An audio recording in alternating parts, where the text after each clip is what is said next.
Hello बच्चों, क्या हाल चाल है। बढ़िया एकदम। बढ़िया एकदम है। तो एक और नए वीडियो में आप सभी का मैं विवेक कुमार स्वागत करता हूं।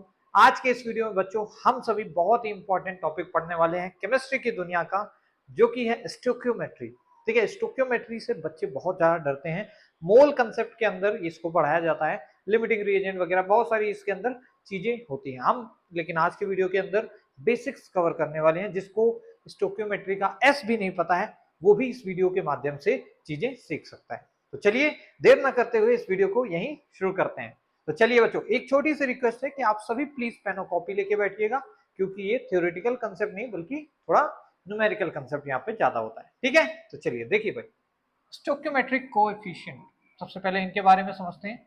स्टोक्योमेट्रिक कोएफिशिएंट, कोएफिशिएंट जैसे बच्चों अगर मैं बोलूं, यहाँ पे लिखा है 3x² plus 2x plus 3 equals to 0।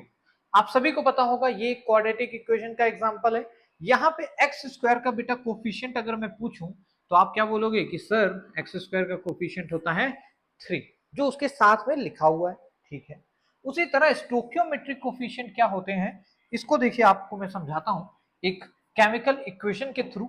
आपको ये तो पता नहीं केमिकल इक्वेशन और केमिकल रिएक्शन में क्या अंतर होता है। बिल्कुल। तो देखिए C+O2 गिव्स CO2, ये आपके सामने एक केमिकल इक्वेशन है जो कि बैलेंस्ड फॉर्म में है। कैसे फॉर्म में बेटा?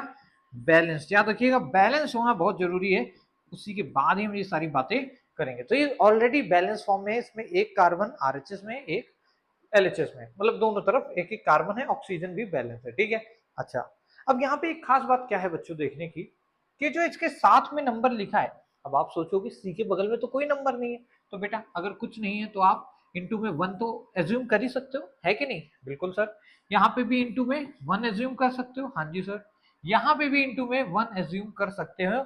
और यही क्या है बच्चों, यही है स्टोक्योमेट्रिक कोएफिशिएंट, जो कि स्टोक्योमेट्रिसिटी को बताते हैं, यानी कि अमाउंट ऑफ सब्सटेंस जो कि पार्टिसिपेट कर रहा है रिएक्शन के अंदर, उसको बता रहे होते हैं। फॉर एग्जांपल यहाँ पे ये 1 क्या बता रहा है, ये 1 बता रहा है 1 मोल कार्बन के बारे में। किसके बारे में? 1 मोल ऑफ कार्बन एटम्स के बारे में बता रहा है। सिमिलरली ये भी 1 किसके बारे में बता रहा है? 1 मोल के बारे में, लेकिन ऑफ O2 के बारे में। सिमिलरली ये भी 1 मोल को ही बता रहा है, लेकिन किसके? CO2 के बारे में। तो ऑलरेडी ये जो हमारे पास स्टोक्योमेट्री होती है, यहाँ पे क्या बताया जा रहा है कि 1 मोल कार्बन 1 मोल ऑक्सीजन के साथ कंबाइन करता है, रिएक्ट करता है, और 1 मोल कार्बन डाइऑक्साइड भी बनाता है। तो ये इसके कहने का मतलब होता है। अब यहां से क्या होता है, 1 मोल से अगर इतना बन रहा है तो मुझे बताओ कार्बन के 3 मोल से कितना बनेगा? क्योंकि सर 1 मोल से 1 ही मोल बन रहा है, तो 3 मोल से 3 मोल ही बन जाएगा। समझ रहे हो? मतलब यूनिटरी मेथड आपको देखना होता है। अब एक बढ़िया सा एग्जांपल करा देता हूं, जिससे आपको और बढ़िया क्लियरिटी हो जाएगी। देखिए भाई, मान लीजिए C+O2, इस बार रिएक्शन में थोड़ा सा ट्विस्ट है। CO कार्बन मोनोऑक्साइड मिल रहा है, पिछली बार कार्बन डाइऑक्साइड था। अब बैलेंस करिए। देखिए सबसे पहले बैलेंस करना है, अदरवाइज ये सारा रूल धरा का धरा रह जाएगा। तो बैलेंस करते हैं इसको। बैलेंस करने के लिए मैं यहाँ पे 2 लगाऊंगा, ऑक्सीजन बैलेंस हो गया, और इधर 2 लगा के कार्बन भी बैलेंस हो गया है बच्चों। ठीक है, बिल्कुल। अब देखिए बैलेंस होने के बाद क्या करना है? सर कुछ नहीं करना है, बस ये एनालाइज करना है। ये 2 क्या है बच्चों? कार्बन का स्टोक्योमेट्रिक कोएफिशिएंट। यहाँ कुछ नहीं है तो 1 एज्यूम कर लो। यहाँ पे भी 2 लिखा है तो 2 ही। ठीक है, ये क्या बता रहा है कि सर 2 मोल कार्बन के रिएक्ट करते हैं, मतलब रिएक्ट किसके साथ? 1 मोल ऑक्सीजन के साथ। और कितने मोल CO2 बनाते बेटा? 2 मोल्स CO2 बना रहे होते हैं। ठीक है, अब अगर 2 मोल कार्बन का 2 मोल CO2 बना रहा है, तो मुझे बताओ अगर मेरे पास कार्बन की 10 मोल होंगे बेटा, तो कितने मोल CO2 बनेगा? सिंस 2 मोल से 2 मोल बन रहे हैं, तो 10 मोल से कितने मोल बन जाएगा? 10 इंटू 2, यानी कि 20। ओ सॉरी, सिंस 2 मोल से 2 ही मोल बन रहा है, तो 10 मोल से भी क्या बनेगा? 10 मोल ही बनेंगे। ठीक है ना? अरे यार क्या ही बातें करते हैं, समझ गए क्या? तो इस तरीके से हम ऐसे क्वेश्चंस को सॉल्व करते हैं। पर ये इतनी आसानी से हमें नहीं दिया होता है। हमें कैसे देगा? आपको दिया जाएगा कि सर आपके पास आपके पास 24 ग्राम है कार्बन के। कितने ग्राम है? 24 ग्राम है। आप बताओ कितने ग्राम CO बनेगा? ठीक है, क्वेश्चन समझ आया क्या? क्वेश्चन बोला है कि you have 24 grams of carbon here and tell me how many grams of carbon monoxide will be form. तो यानी मोल नहीं दिया बल्कि इनडायरेक्टली मोल दिया हुआ है। मतलब कैसे, मास दे रखा है ना, मोल्स का फॉर्मूला क्या होता है सर? मोल बराबर होता है गिवन मास जो कि 24 है divided by molecular mass of carbon which is 12 sir. यानी कितने मोल दे रखे हैं इनडायरेक्टली? 2 मोल दे रखे हैं सर। और अभी मुझे पता है 2 मोल से 2 मोल ही बनता है, तो यहाँ 2 ही मोल दिए हैं तो 2 ही मोल बनेगा। यानी आपको कार्बन मोनोऑक्साइड का मोल्स पता चल गया, कितना बेटा? 2।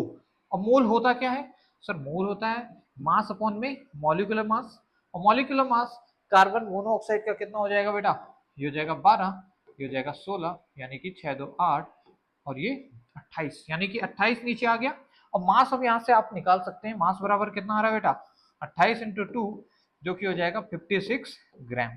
तो इस तरीके से आप, ग्राम में पूछा है ग्राम निकाल लो, वॉल्यूम पूछा है तो आपको पता है 1 मोल गैस का वॉल्यूम क्या होता है बेटा? एट एसटीपी होता है 22.4 litre at STP standard temperature pressure condition.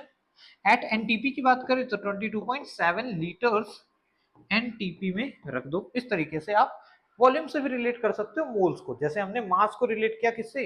मोल से, उसी तरह आप वॉल्यूम के साथ भी रिलेट कर सकते हो। एंड सिमिलरली मैंने मोल कंसेप्ट में बताया हुआ है, आप मोल्स को मास के साथ भी रिलेट कर सकते हो, वॉल्यूम के साथ भी रिलेट कर सकते हो, और नंबर ऑफ एटम्स के साथ भी रिलेट किया जा सकता है। ठीक है, तो चलिए आज के वीडियो में बस इतना ही। मिलेंगे किसी नेक्स्ट वीडियो में जहां हम आगे की डिस्कशन कर रहे होंगे, लिमिटिंग रिएजेंट, एक्सेस रिएजेंट, ये सभी चीजें स्टोक्योमेट्री के अंदर पढ़ रहे होंगे। लेकिन हाँ, तब तक आप सभी को ये चीजें याद रखनी है, कसम खाइए और कॉपी में लिखिए कि हाँ सर, आज के बाद अब हम स्टोक्योमेट्री का बेसिक जो कंसेप्ट है उसको याद रखेंगे। ठीक है, तो आज की वीडियो में बस इतना ही। मिलेंगे नेक्स्ट वीडियो में, तब तक आप सभी बच्चों को मेरी तरफ से प्यार भरा जय हिंद बच्चों।